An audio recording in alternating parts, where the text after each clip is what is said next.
দীর্ঘ বছর ধরে উদয়পুর সোনামুড়া এলাকায় মাছ এবং মাংস ব্যবসায়ীরা ব্যবসা করে আসছিলেন জাতীয় সড়কের পাশে।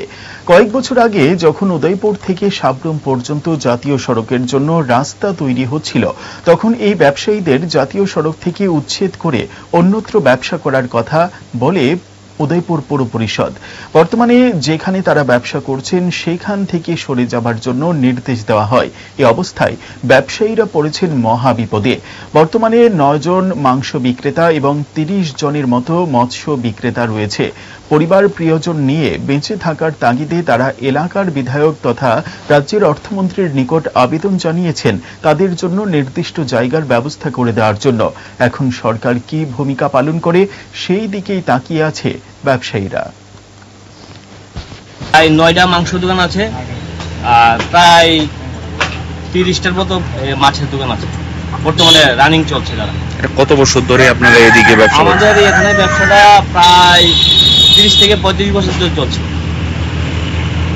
এখন আপনাদের মূল দাবি কি? আমাদের মূল দাবি, আমাদের মাননীয় মন্ত্রী তথা বুদ্ধিজীবী ভালো ব্যক্তি তাদের কাছে আমাদের একটা অনুরোধ থাকবো, প্রার্থনা থাকবো, যাতে আমাদের এই যে দুরবস্থাটা যাতে ভবিষ্যতে সুন্দরভাবে আমরা সংসার নিয়ে বাঁচতে পারি, এমন একটা বিকল্প ব্যবস্থা আমাদের স্থায়ীভাবে করার জন্য তাদের কাছে আমাদের প্রার্থনা।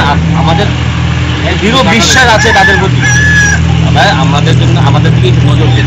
বিকল্প জুড়ে থাকে বাঁধন আপনার চেয়েও আপন, জুড়ে থাকে বাঁধন আপনার চেয়েও আপন, আপনার চেয়েও আপন। স্বর্ণ কমল